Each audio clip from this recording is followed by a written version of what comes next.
there's kind of different groups of filmmakers in Mongolia, and they kind of don't really interact with each other much. And what I mean by that is there's some filmmakers that are very focused on making films that appeal to international film festivals.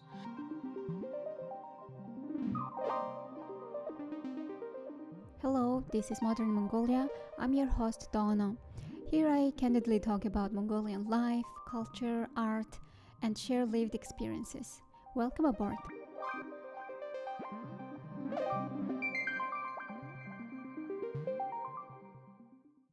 Today I'm very excited to talk with Ian Allardyce. He's a documentary film director, producer, cinematographer, and founder of the production company Really Nice Films. Ian has been producing films in Mongolia for quite many years now. He produced and directed Gegee in 2018 and worked as a cinematographer for Single Ladies 4, the last one of the series. And also, he has several international projects which are very successful. So, hi Ian, thank you so much for being here. Hello, Sembeno. Nice to be here. Thank you, with you. Online, digitally. Yes, thank you so much for making the time and being the guest for my podcast. So I want to start with the very beginning. So tell me, when and why did you first come to Mongolia, and what was the story? Well, it's going to make me seem rather old because it was way back in 2002 that I first came to Mongolia. So more than 20 years ago. And I was a young 22-year-old boy just finishing university. And I saw an advert on my graduation board in my University of Kent in England here, which just said, it was just a printed piece of paper that said, "Would you like to be a cameraman in Mongolia?" And I was kind of, not sure what to do after uni, go traveling and work. And I just immediately thought, yeah, I would love to be a cameraman in Mongolia. And it was then to contact a guy named Ben, and that's Ben Moyle, who himself has had a really fascinating history in Mongolia. He set up a production company called Arigu, and then he worked in C1, and he's done lots of different things. Anyway, I went as an intern to work for him in the video production company, and I literally, like, my parents, God knows what they thought. I went straight from university. I didn't even go to my graduation because time was ticking.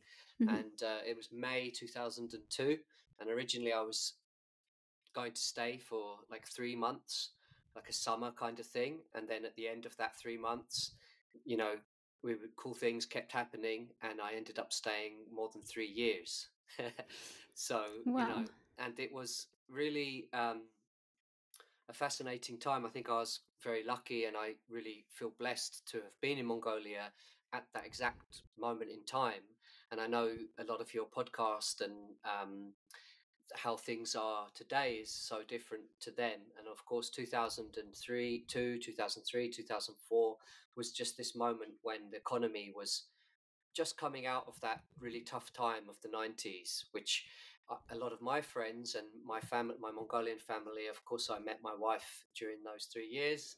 And I know that the people, what they experienced during the 90s was every family basically has a story of how hard it was. And then the 2000s was a very optimistic time, I would say, when, everyone started to think, okay, we'll put that behind us, and some mining projects are starting, and full of optimism. And that's primarily why I ended up staying for 3 years, not 3 months, because we would finish something, and then the people I was working with would say, "Oh, now we're going to do this," and there was constant everyone was trying to do new things at that time, and so that's why that and the fact that that time was very kind of still a lot more, I don't want to use the word incorrectly, but a little bit crazy, a little bit anything was possible, a little bit things happened that were a bit kind of naughty and fun. And so it was just a great time. Now I think it's different to go there, even as a foreigner, even as a young foreigner. Maybe stuff now is even more becoming controlled, or less kind of able to be completely free. But I'm sure you're going to ask me lots more questions about what I think about 2024 in Mongolia. Yeah, But that's a sure. brief history. And so when I should say what I did when I arrived, we made the first talent show, which some people might remember, which was in English called Star Hunt, in Mm-hmm. Mongolian Oddiin Ereld. Yeah, yeah. And we made that, which was a big hit. And we made I made reclams and music videos for bands like Night Train, and like some of the early pop bands, Emotion and people like that. And we did documentaries for UNDP and UNICEF. And we worked on a big BBC Genghis Khan documentary that came. It was one of the first big international projects that came to Mongolia. And then I left in 2006. Um, I just, I was 26, and I kind of was at the point of saying, am I going to live here forever, or do I need to go back and make a career in London? And it was a sad decision to make, but I decided that I needed to work in London. And actually, that was a harder experience than going, because, it's quite difficult to get established in film and TV in London. So I kind of, even though I'd had this 3 amazing years in Mongolia, I kind of had to start from the bottom all over again. Mm-hmm. Then, worked my way up. And then once I was a bit more established here, started going back to Mongolia mostly every summer. And as you described in the introduction, made a couple of short films. One was called The Good Old Days, and then one was called The Wonderful Flight, which won some awards. And then we made Gegee, which is called They Sing Up at the Hill in English. And then we're more or less up to today. So yeah. Sounds very interesting. I think we'll talk about your movies and short films later. Mm-hmm. So, what was your first impression when you first come to Mongolia? It sounds very interesting and exciting to hear about, like 2002 and 2003. I think I was quite young, maybe in high school. So, what was your very first impression of Mongolia? Well, I think the thing that, I mean, on a very basic level, of course, when people arrive in Mongolia, they have to arrive to Ulaanbaatar. And so, all I really knew about Mongolia is a few kind of nature documentaries. And, everybody, if you stop a person on the street in London and ask them about Mongolia, for good or bad, they will say Genghis Khan, Genghis Khan, and they will say horses, steppe, countryside, gears, nomads. And so everyone, I probably the same, had that in my head. And then you arrive to Ulaanbaatar. So that's a whole different kind of experience. That's a very basic thing to say, but mostly what I would say is about people, because again, you don't have any concept of the people you're going to meet. You only know about, physical things, the countryside. And then I just was so amazed to find this incredible people, Mongolian people, that are just so friendly and so optimistic, as I was saying, and so kind of able to take on any challenge, and just a lot of fun. I think that's a word that doesn't get used so much. I mean, you never, if you go and hang out, if you go and do anything with Mongolians, if you go and sit in a traffic jam with Mongolians, I'm sure somehow you will have a laugh, you know. And I'm a person that loves fun, and you know, even kind of to the level of parties and things. I just wasn't expecting that. And I'm a big rock and roll fan. I was when I went to Mongolia in 2002. I'd been around bands and gigs in the UK for my whole teenage years. So I found a community of bands in Mongolia. There was a club called X Nation that you might have heard about. It's kind of legendary rock club. And that whole part of life I wasn't expecting. I don't know what I was expecting. Did I think I would just arrive and go and live in gears? That's, of course, stereotype that ever since I've been in Mongolia, I'm trying my small way to teach people to get over their stereotype of the countryside and think about the sophisticated people that Mongolians are. if you know what I mean. So that would be that was my shock and kind of first experience. And again, that's why I wouldn't have stayed 3 years if like I didn't get on with the people I was with. Mhm. Yes, I totally agree with you, because what people know about Mongolia, what the world know about Mongolia, is mostly based on like Western films, mostly about steppe, countryside, gear, and sheep, horse. So I think the like urban culture that is existing in Ulaanbaatar has to be represented more and to be needs to be seen more on the media. I believe Yeah, so. yeah. So, besides this, like very nice scene with filled with music and fun and rock and roll, what were like cultural shocks for you? Did you have like some shocking experiences related to more with Mongolian culture? Well, I mean, yeah, I mean, again, it comes to that kind of period of time where there was a transfer of a lot of 10 years since socialism ended, and then the 90s being a very tough time. And the main thing of being a foreigner in Mongolia in 2002, especially in the winter, which I stayed like 2 or 3 winters in a row, was that there wasn't many foreigners in UB. And I used to be really proud of the fact that I always used to tell people in the winter, I think I'm the youngest Gaddad that's here. Because at that time there was all the United Nations people and embassy people and NGO. They kind of kept together, and then there was all the miners, and then they kind of kept together, and then there was only a very small kind of group of random Mongolian foreigners doing work, like English teachers, and mostly all the young. I say, as when I arrived, I was 22, and when I left, I was 26. And in the winter, there wouldn't be any 20-year-old foreigners. They would all be like much older, because in the summer there might be backpackers and teachers and things, but they would leave, and so I was kind of really happy, and so culturally it was good and bad.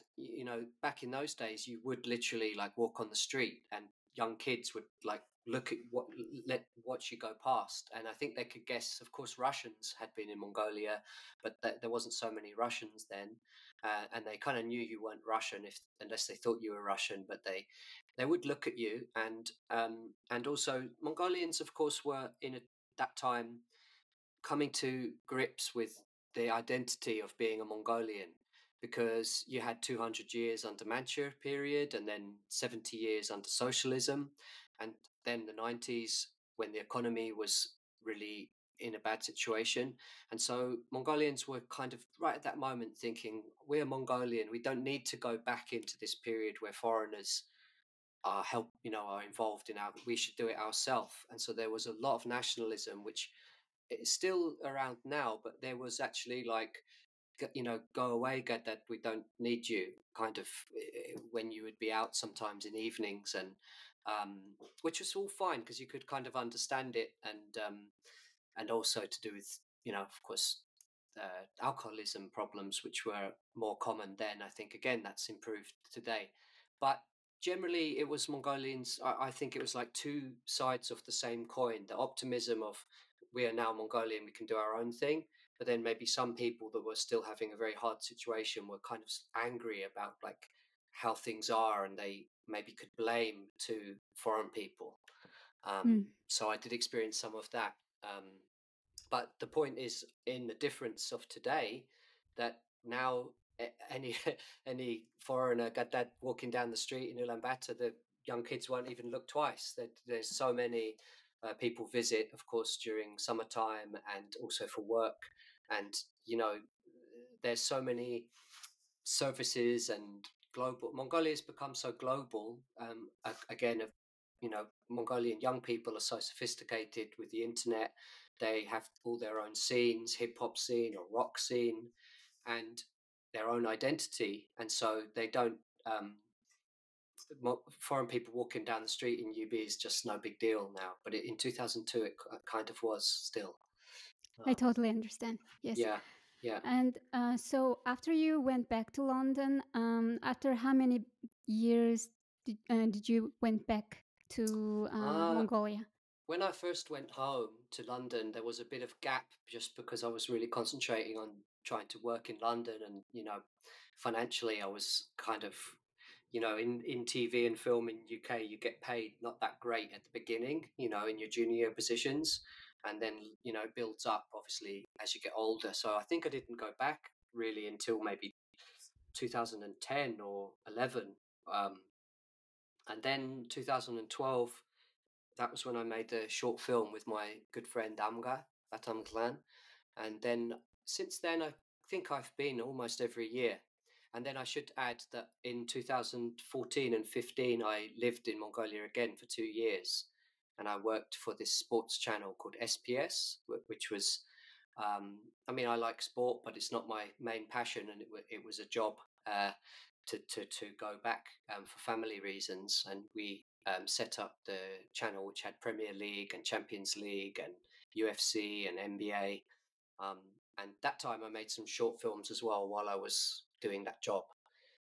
And then that's interesting in a way because I got a really good experience of how things had changed in that time.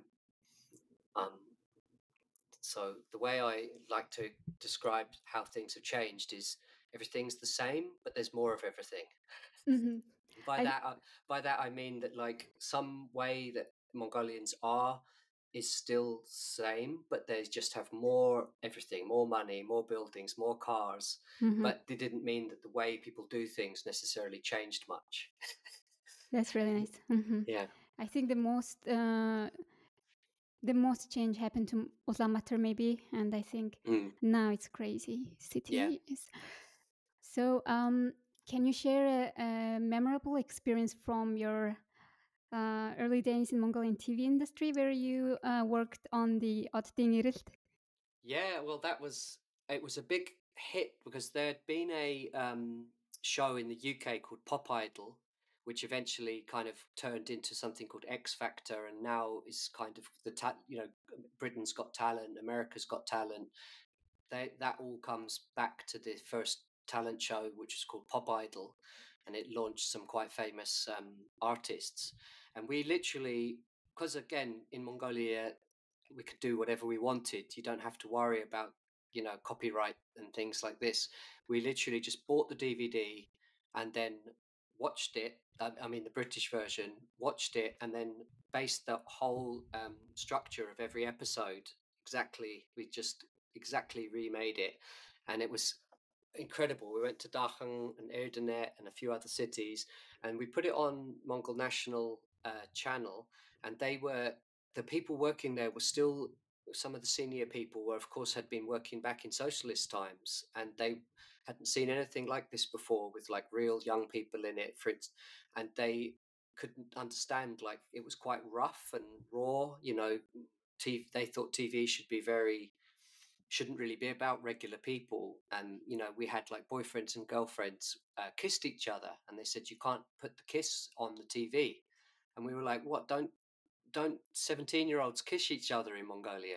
And and they were, because of the old way Mm-hmm. of thinking, and we pushed quite hard, and a lot of people still today can remember that show being really kind of, and that's again what we wanted to do, is make things about regular people. And then since then, of course, now you have Mongolia's Got Talent properly licensed, and The Voice and all those shows. But when we did it, we didn't have any license, and we just did it in a very rough way, and it was really great fun.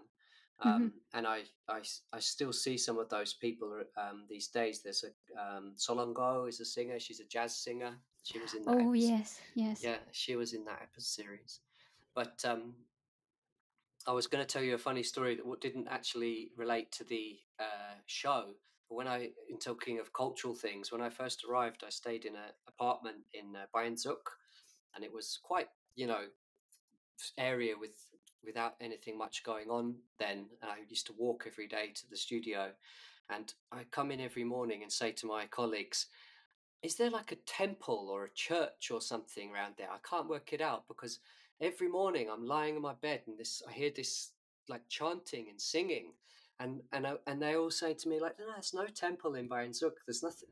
And now I say, okay, I've heard it again. And every morning they said, what is it you could hear? And I couldn't remember what the sound was, and I couldn't speak Mongolian then, so I didn't. And eventually, so I wrote it down. It was before mobile phone, smartphones. I couldn't record it, and anyway, I wrote it down on a piece of paper and went into the office, and I said, well, this is the sound that I hear every morning, and I'm don't confused. I haven't seen any llamas or anything, and this is the sound. It's suare, suare, suare, and I then I learned what that is, which Yeah. you don't hear it so much these days. But of course, back then that was people selling milk, Yes.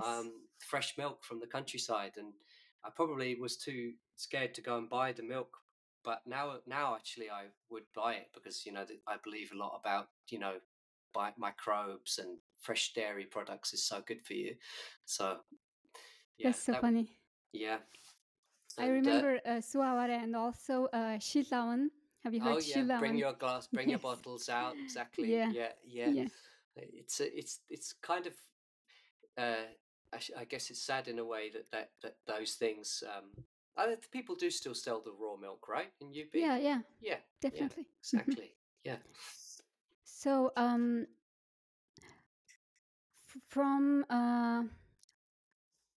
from your experience, how would you describe Mongolian film industry? Well, it's moving always forward, which is good, but of course it's still quite young industry um, compared to, say, the South Korean film industry. And I often like to think that Mongolia could be like the South Korean film industry. It's just maybe 15 years behind or so. So if you're optimistic, you can look at it like that. The main thing that I think about Mongolian films is that there's kind of different groups of filmmakers in Mongolia, and they kind of don't really interact with each other much. And what I mean by that is there's some filmmakers that are very focused on making films that appeal to international film festivals. You guys could so-called, although it's not exactly correct term, but art house films or indie films. And then there's, of course, a big industry of people making movies to put on in the movie theaters in Mongolia as a business, and make money. And Yes. of course, those films are mostly comedy films and romances and some actions and some historical films. But they are, as far as so far, none of those films can go to foreign film festivals because they're quite specific to Mongolia. And so those two groups of filmmakers are really quite separate. And I, with Gegee, what we dreamed to do, and we somewhat successful, but not perfectly successful, is make a film that could be both. That could Mongolian people would enjoy in the movie theater and would go to festivals. Which it did do both, but I don't think it was a huge hit in Mongolia. It was on the cinema for like about a month, I think, and now it's on streaming services. And I think it's kind of almost like in England we would say a cult film. Like as it gets older, I think people will come back and watch it again. But so that's what I think about the film industry. One day, I don't know who's going to achieve it, but if someone ever makes a film that, because if you ask a Mongolian person on the street, have they watched a lot of the films that go out to the Mongolian to the international film industry festivals? They probably haven't watched them or don't care to watch them. And then the same thing, as I said, the local films don't go to the festivals. So one day someone might make a film that does both, and that will be a good day, in my opinion. I mean, maybe it doesn't matter, but I think um, so. The Mongolian Film Commission, which exists at the moment, is I think becoming more organised in trying to gather together all those different kind of filmmakers and improve the kind of training and improve the chances for the crew. And then there's a third kind of separate thing to that, which is international film productions coming to Mongolia to use Mongolia as a shooting location. And that's a different kind of issue altogether, that Mongolia, as it develops and as transport becomes a lot better and more flights, like an example is the Koreans will come a lot and use Mongolia as a location for Korean shows. Yeah. And so that industry, but one thing I kind of disagree with what the Mongolian Film Commission is doing is, I kind of almost think it's, like the Mongolian saying, if you run, you will get cold. Uh, they're like really pushing forward with the idea that some big productions will come soon. Hmm. But I think education is a big part that's kind of missing. And I think that the foreign crews that come, they often, they're not really confident in the education of some of the crew. And I'm not talking about like the main people, like directors and stuff. I'm talking about all the people, makeup artists, costumes, sound, especially. And I know those people, they're incredibly talented. But if there was a way to have some kind of international standard certificates or something just to make those foreign crews more confident, then they would use those people rather than bringing their own. And that Hmm. will, so that is about education, and maybe it goes as far back as high school. So I would like to see them spending a lot more money on that rather than imagining that like Tom Cruise is going to arrive next year and make a, action movie, which I think it's running before you can walk, in my opinion. But I shouldn't be pessimistic because, like I said, I think it's all moving forward, and within 10 years, who knows? It's going to be really good. So that's what I'm really hoping for. Sure. That's a very important insight, I think. Hmm. And actually, gladly, like in last few years, maybe last 2 years, I think some of the Mongolian films I think, independent films are getting international Hmm. attentions a lot. Yeah. Have you heard about like If Only I Could Hibernate? Yes. Yeah. Yeah. And I'm very happy about that. Yeah. I know Zodla, the director, really well. So Hmm. yeah, and And yes, and I'm also excited to see the movie if they got on the streaming services. And I'm also very happy that the director also shed light on the issues of Gir district and mhm. the education, poverty, and alcoholism, Yes, etc. exactly. Yeah, City of Wind also is a really good film. I haven't again. I hoping they will screen them in London somehow. I've messaged with I haven't had a chance to see those films, which I Hmm. would love to see. And it's that is really good as well that there's the voice of those directors. Because again, if I mention my film Oddiin Gegee, and if you've seen it, it's kind of more of a positive film, and the reason is that I felt quite strongly when we had to write it quite quickly because the story is we won an award, me and my friend Amra, co-director, and we won a camera package that we needed to use in the summer, and so we hadn't really planned the film by the time it got to like spring, so um, we made a kind of project happen in a very quick way. But then, what the point I was going to say is that yeah, I wanted it to be quite positive about life of kind of like a middle class, regular, sophisticated Mongolian ulaanbaatar young people, and so I felt that those issues about alcoholism and poverty are exactly for a Mongolian director to um, speak to. Because if I do it, I kind of don't like those films which are like Western people coming and making a film all about like. Because my film on Bagege is a boy meets a girl. They have a love story. They're musicians, and we bring a lot of music into the film. I easily could have made it so that they lived in real poverty. Like very, very, very poor, and we could have done all that, and then I just don't want to do that as a Westerner. I want to be like positive about Mongolia, but those stories need to be told by Mongolian people. So I'm really happy to see that. That's exactly what I think. I definitely agree with that. Mhm. Well, to be honest, I'm sorry I haven't seen Otbagige, but I promise I will. I've seen it on Oh, Playmo. I will see it definitely. yeah. And I know you That's included. kind of my fault, actually. Sorry to say that we haven't arranged for it to be like available for people to. People ask me all the time. You can watch it in Mongolia, but we haven't actually. Fun enough, you can see it in China, I think, but you can't see it in the West. So I need to.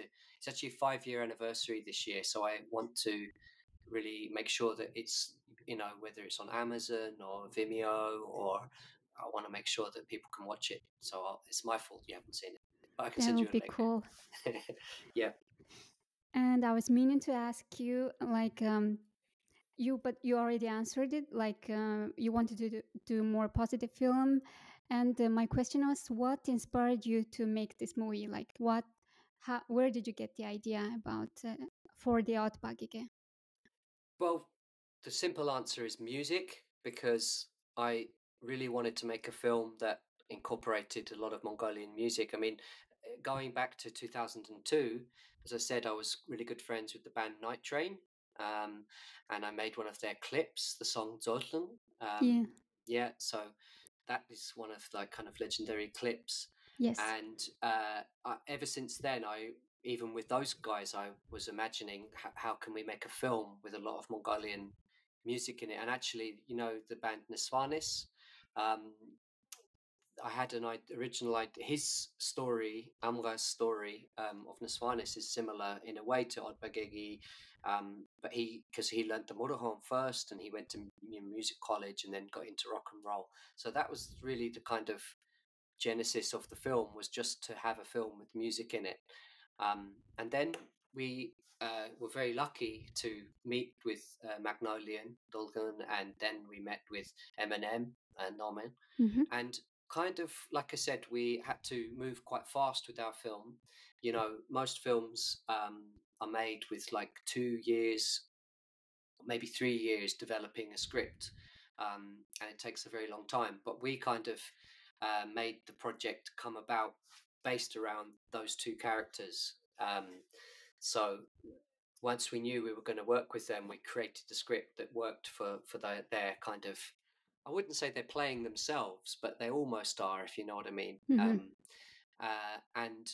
And then on top of that, the idea that we wanted it to be about ulaanbaatar, which goes back to me saying again how man on the street in London or in Budapest will think of only the countryside. And I was very passionate about making a film about ulaanbaatar. We used to say that ulaanbaatar is the third character of the film. Mm-hmm. It's purely about ulaanbaatar, and it is about the troubles that young people have, of the pressure of living in Ulaanbaatar, which again is there's so much opportunity nowadays, but then, as you know, I know you cover on your podcast the stresses and like mental health challenges that people have in Ulaanbaatar with everyday life. And so the character, Odd, is kind of struggling with those things. And actually, when we finished the film, and I wanted to kind of discuss that as a theme of the film, it was almost too early even to. My friend would say to me, "Don't say the word mental health, because in Mongolia we don't really have a translation for that, and it Really? sounds like gatso, like Uh-huh. people will." The regular guys, I shouldn't stereotype, but like some family guy who wants to go to the movie theater to watch it, at Tingis, or if he hears that, he will think, oh, it's a film about a crazy person, because Mongolia mental health in Mongolia is still not really um, talked about, maybe as it is in the West. So this character is struggling with that, and we don't like say it very kind of straight in the film. It's not, but it's, if you watch it, you'll understand. So all these things we were trying to cover, but without really pushing too hard. And it's quite a simple, gentle film, I would say. But like I said, people who watch it, they enjoy it. And the music, we had 6 tracks in it that are original tracks made by Magnolian and Eminem. Um, and we incorporate, of course, traditional music, motorhorn, long song is all in the film, yatag. Um, so so those are Mm-hmm. the kind of themes. And like I said, we didn't purposely, we don't have issues like alcoholism in it. So it's almost like I would love it to be on Miat, because I think it's the kind of film that if someone was flying into UB, they could learn a lot about UB by watching it. Mm-hmm. That's one thing I would love to do. That's a really good idea, I think. Yes. Yeah, yeah.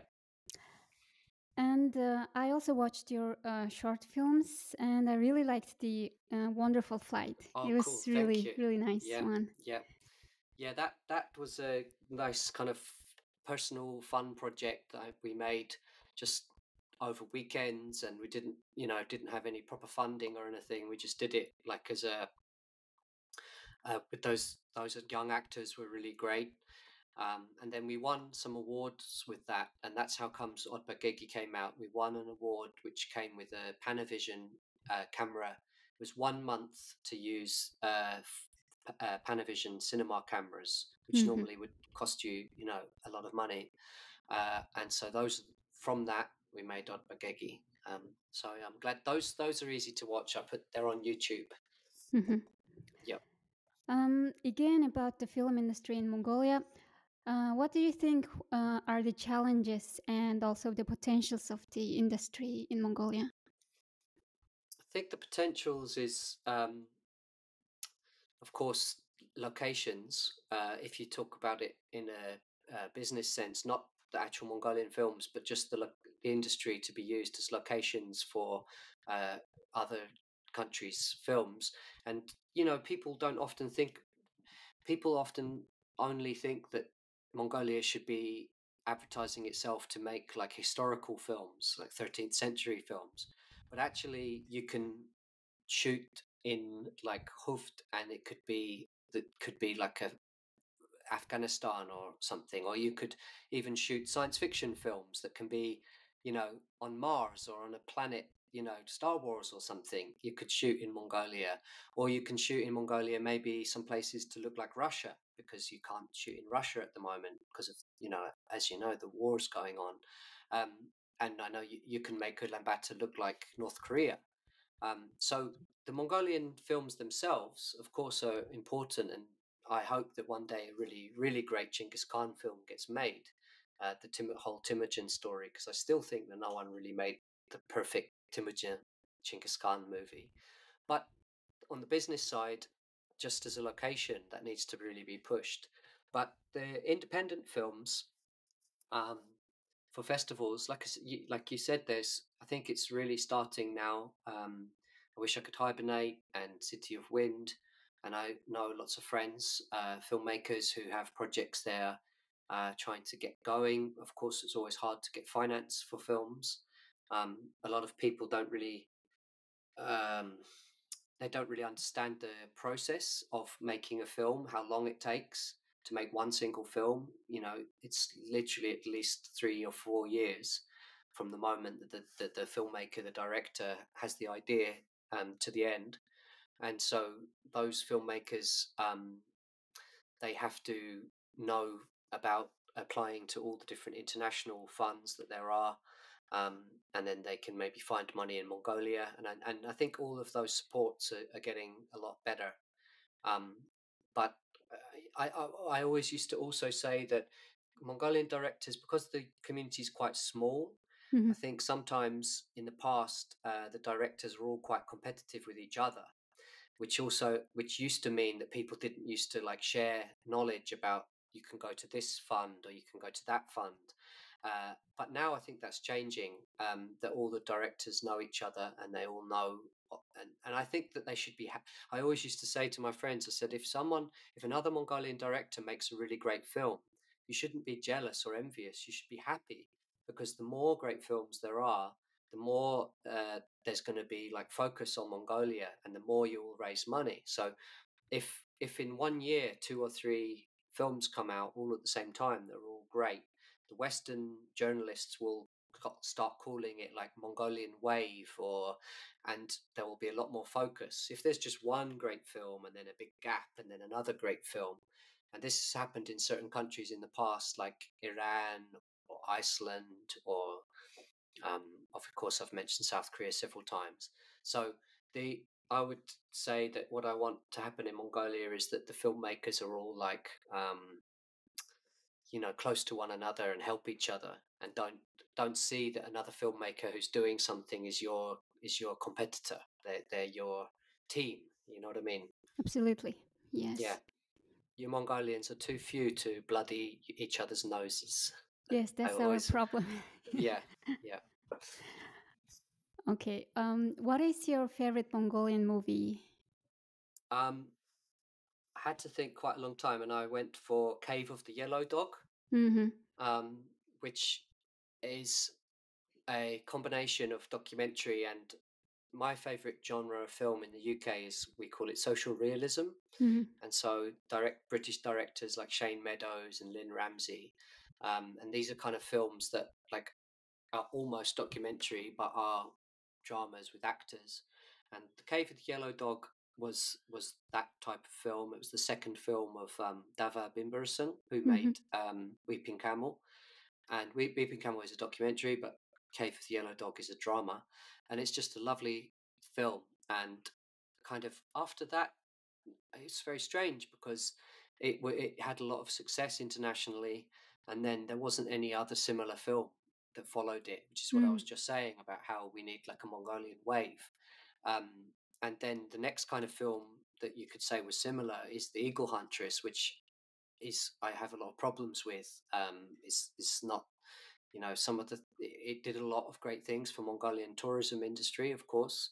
So that is the positive side, but some parts of it apparently is not so honest.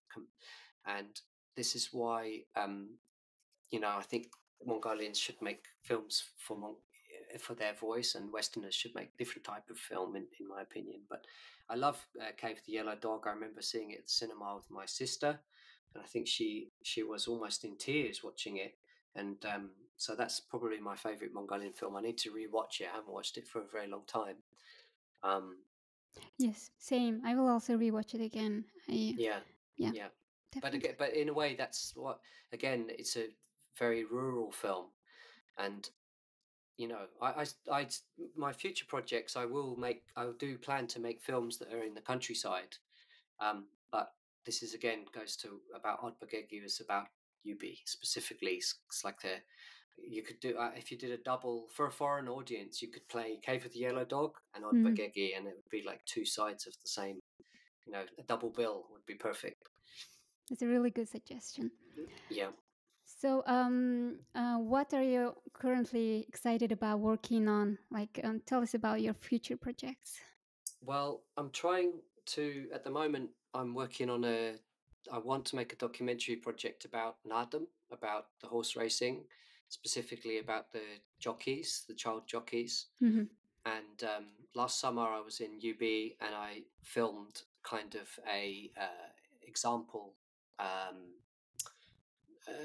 we have to, in order to apply for funding for documentary, you have to be able to prove that you are able to film the thing you're going to say you're going to film, because it's different than drama. In drama you have a script and so on, but with documentary, in order to access finance you need like a sample. So I've shot the sample for that, and I will be trying to raise funds. And it's kind of frustrating for me because on the one hand I can go to Mongolia quite cheaply because I have some, you know, friends and family there, and I could just, in my dream, I could just go out to the countryside and just make something quite cheaply. But once you start to really understand nothing is for free, you need a lot of money to make even a documentary.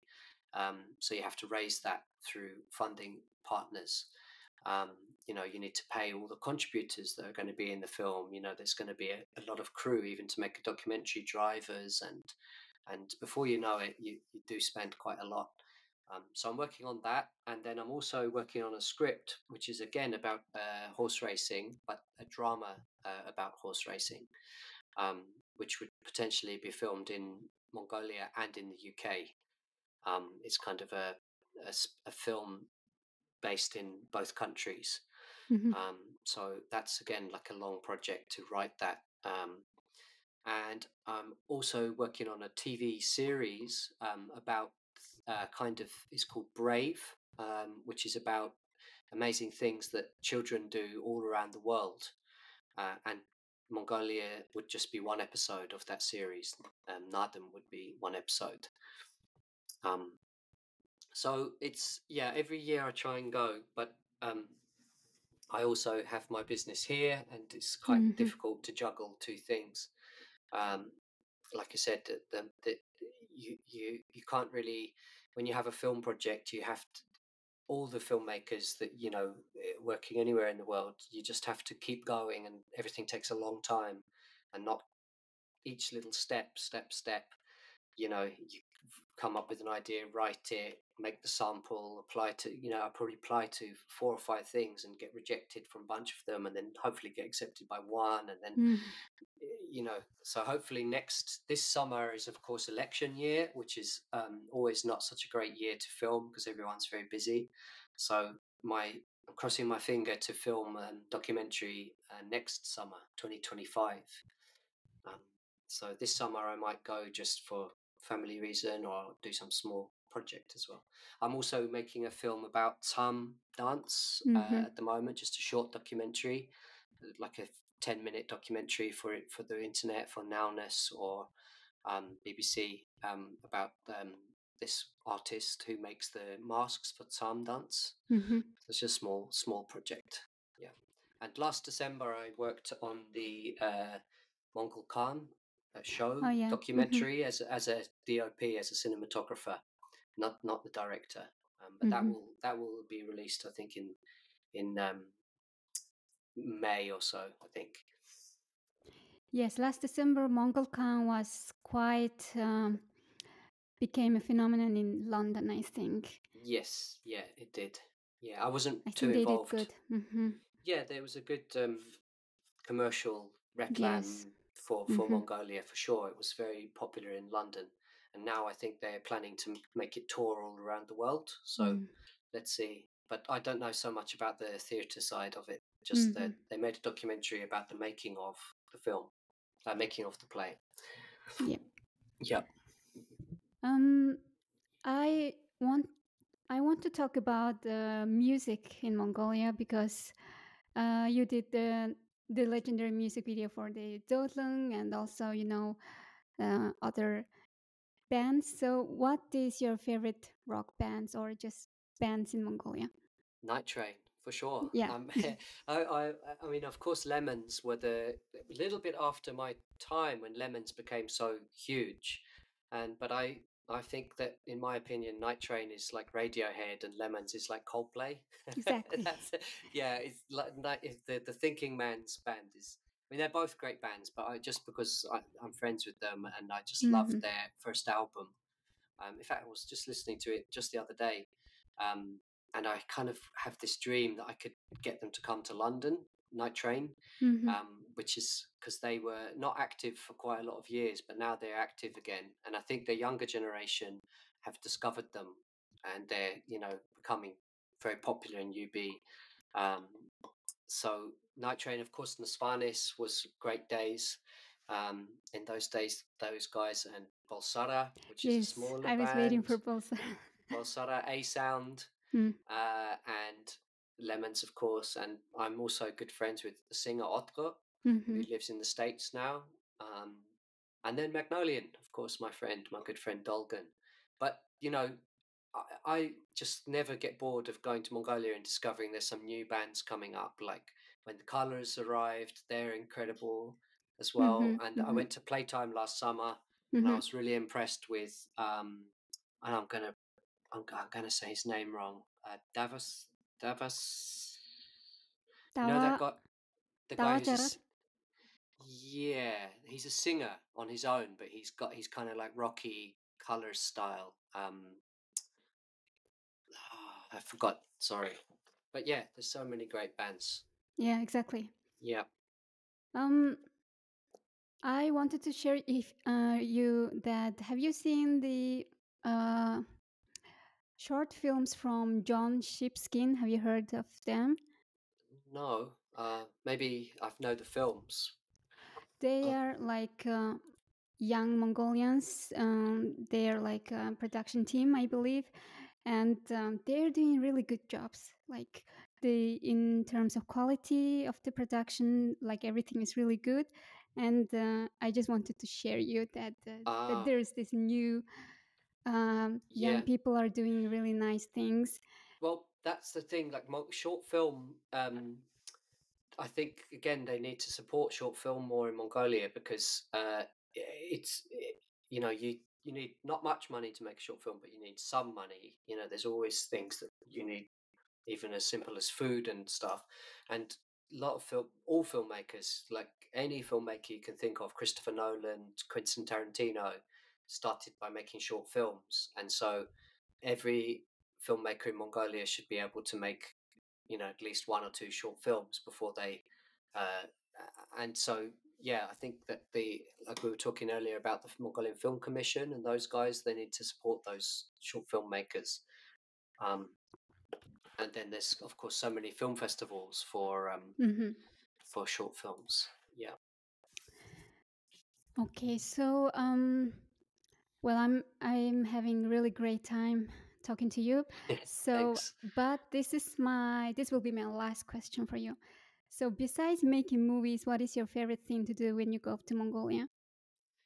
Cycling for sure, 100%. Well, apart from hanging out and partying and going camping, and just having a good time, it would be cycling. I've got some friends who, when I lived there, we got really into road cycling Hmm. on the road. And again, around 2014 and 15, there were so many new roads being built all the time. So it was great fun to like be the first people to go out and ride on some stretch of road that just opened. And we actually did a tour where we cycled from Irkutsk in Russia. Hmm. We took the train up to Irkutsk, and then we cycled from Irkutsk all the way down, back through UB, and all the way to Beijing. Did that in 2015. And so again, the sport of cycling in Mongolia, it's a really unappreciated sport by Mongolian people, because there's some guys that were doing it right back in like socialist time. And road cycling as a sport is something that in Europe, not so much in the UK, but of course in France and Italy and Spain, it's like a very legendary sport that when you understand it, there's so many histories and so many kind of culture around it about the way you dress, and it has a very deep culture, cycling does. And in Mongolia, I actually would love to make a documentary about how some guys were cycling through the 80s and 90s when there was very little support for them. And in Mongolia, it's kind of like a not really understood sport. But now there's a young generation, and because Mongolia is at altitude, you guys are 1,200 meters in Ulaanbaatar, your bodies are actually really strong for road cycling. And there's some countries in the world like Colombia, which produces way more good cyclists than their small population. And Mongolian, there's some young cyclists now that are going out and joining professional teams in Europe and Asia. And sooner or later, I think there will be like a star of a Mongolian young Mm. cyclist. And I really wish that, especially motorists, when you're driving on the road and you see a bunch of young guys wearing those crazy bright colorful clothes and they look kind of a bit silly to you, don't just be careful and don't like drive close to them and respect them. And it's, as a sport, those guys are doing something really hard and challenging, and maybe in the future they will, one of them will be a big success story for Mongolia, because they're naturally like ready to become good cyclists. And so that's what I would say. Cycling is my kind of real passion in when I'm in Mongolia. That sounds nice. Yeah, And I think if we had some success in the road cycling sports, that I think that would be something new for Mongolia also. So yeah, exactly. yeah. I mean, like for instance, in running as well. You had there's guy Serod who's quite good long distance runner, and I think those endurance, because of course your tradition is wrestling and combat sport, boxing, judo, wrestling, but endurance sports, I think, is going to be the next thing that Mongolia goes on the world stage for, Mhm. running and cycling. Yeah, Great. Well, I'm so happy that I talked to you. You are friends with like all the legendary artists in Mongolia, and that all thanks. the people that I look up to. So it was such a great time that I had talking to you. Thank you so much. No, it's blessed. I've really loved your Instagram channel, and I love your podcast as well. I sent the one you did a few weeks ago about women's life in Mongolia. It really meant a lot to me about how it is to be a mother and a woman and a professional woman in Mongolia. And I like that you're trying to explain to the world about modern life in Mongolia, because it's still, I last December working on the Mongol Khan documentary. It was still such a long way to go for people to understand the Mongolian people are sophisticated, global people, living in UB, and I think your podcast is really trying to explain that, and that's what I'm all. That's my big passion as well. Great, my pleasure. Thank you so much. Yeah, no, it's great. Thank you for listening to this podcast, and if you'd like to keep up with Mongolia, make sure you subscribe on Spotify, Apple Podcast, and everywhere else. Хамт байсан маш их баярлалаа. Баяртай.